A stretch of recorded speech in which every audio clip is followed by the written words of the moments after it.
Good afternoon, Honorable Minister. Good afternoon. It's good to have you here live in Addis Ababa, on the margins of the 39th AU Summit. Now, my first question to you is that you are from Sierra Leone, and President Julius Maada Bio currently chairs ECOWAS. RPD seems to be a regional project. How does Sierra Leone intend to key in and make sure that the values that it presents, goes round? Also, that you are also negotiating, for since transition in Guinea-Bissau.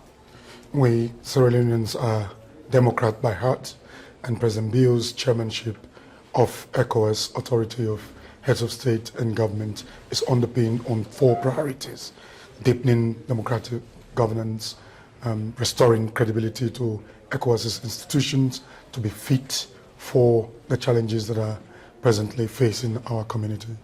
Well, then my next question would be that some components are really needed for this initiative, which is not initiative according to Nigerian Minister of Foreign Affairs, that this is rather a preventative measure. What are some of the elements needed for this to survive and thrive and deliver on its mandate? I think first of all is to identify that we live in grave times where international law is abrogated, multilateralism is at a crossroads, and I think cooperation and collaboration is needed more than any other time for us to work together as a community to promote democratic good governance and provide opportunities for our people.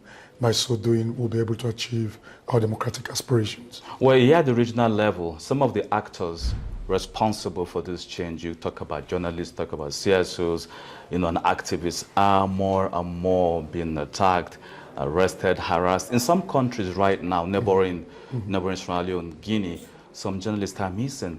They're really critical players in this. So what do you hope to do in making sure that the space is open and allow for inclusivity? We are now very pleased that Guinea is transitioned from unconstitutional rule to a democratic rule, which means there's going to be the re-establishment of institutions that will guarantee these freedoms.